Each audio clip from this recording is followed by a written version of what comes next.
వాగ్దానములన్నీ నెరవేర్చుచున్నాడు, నాలో నెరవేర్చుచున్నాడు.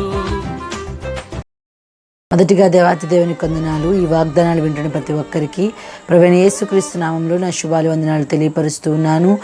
ఒకరిని తల్లి వారిని ఆదరించినట్లు నేను మిమ్మల్ని ఆదరించదను. మరొకసారి చదువుతున్నాను. ఒకరిని తల్లి వారిని ఆదరించినట్లు నేను మిమ్మల్ని ఆదరించదను.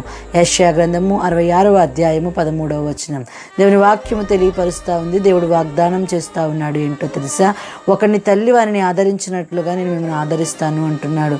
ఒక తల్లి తన బిడ్డను ఎలా అయితే ఆదరిస్తుందో, ఒక తల్లి తన బిడ్డను ఎలా అయితే లాలించి పోషిస్తూ ఉందో, ఆదరిస్తూ ఉందో, దేవుడు కూడా నేను అట్టి రీతిగా ఆదరిస్తానని వాగ్దానం చేస్తూ ఉన్నాడు. మనకు కష్టం కలిగినప్పుడు, బాధ కలిగినప్పుడు మన తల్లి ఏం చేస్తుందని మనం ఆదరించి, మనం ఓదార్చి ధైర్యపరుస్తుంది. అలాగే ప్రభువైన యేసయ్య కూడా నిన్ను ఆదరించగల దేవుడై ఉన్నాడు. నిన్ను ఆయన సంరక్షించే దేవుడై ఉన్నాడు. మనం చాలామంది బిడ్డలను చూస్తూ ఉంటాం, తల్లిదండ్రులు లేని బిడ్డలు. కానీ వారిని ఆదరించేది ఎవరో తెలుసా?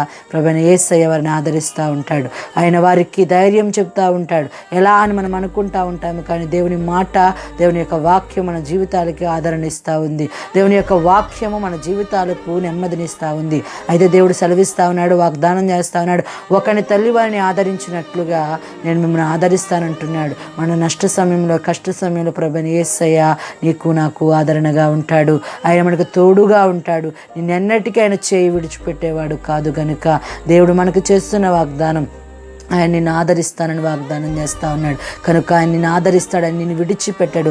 మనుషులందరూ నిన్ను విడిచిపెట్టొచ్చు, కానీ దేవుడు మాత్రం నిన్ను విడిచిపెట్టేవాడు కాదు. కనుక ఆయన మనకు చేసిన వాగ్దానం వెలుగెత్తి ప్రార్థించేవారంగా ఉందాం. అవును దేవా, నువ్వు ఆదరిస్తానన్నావు కదా, ఒకరిని తల్లి వారిని ఆదరించినట్లుగా నన్ను ఆదరిస్తానన్నావు అని చెప్పి మనం ప్రార్థించినప్పుడు ఖచ్చితంగా దేవుడు ఆ వాగ్దానాన్ని మన జీవితం పట్ల నెరవేరుస్తాడు. ఈ వాగ్దానం దేవుడు మనందరి జీవితం పట్ల నెరవేర్చునుగాక. ఆమేన్. ప్రార్థన చేసుకుందాం. ప్రార్థన.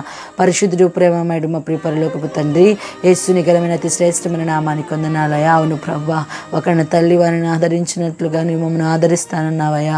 అవును తండ్రి, లోకంలో తల్లిదండ్రులు ఎంతగా అయితే ఆదరిస్తారో అయ్యా, కానీ నువ్వు పరమందున్న దేవా, నువ్వు అంతకంటే గొప్పగా మమ్మల్ని ఆదరించగల దేవుడవు తండ్రి. గొప్పగా ప్రభు మమ్మల్ని పోషించగల దేవుడవు ప్రభు, గొప్పగా మమ్మల్ని కాపాడగల దేవుడవు దేవా, నీకు స్తోత్రం అయ్యా. నీలాంటి తండ్రి మాకు దొరుకుట ప్రభు, అది మా భాగ్యమైనది నాన్న, నీకు స్తోత్రం అయ్యా. నేను నమ్మిన వారిని విడిచిపెట్టేవాడు కాదు ప్రభా. బిడ్డలు జ్ఞాపకం చేసుకుని ప్రతి అవసరాన్ని నామములు తీర్చి నడిపించమని ప్రార్థిస్తున్నాను. నీవే కార్యము చేయమని ప్రభా, నీవే కృప చూపి కనికరించమని యేసుక్రీస్తు నామమును అడిగి వేడుకొని పొందుకుని నాము తండ్రి. Amen. Amen. Praise the lord.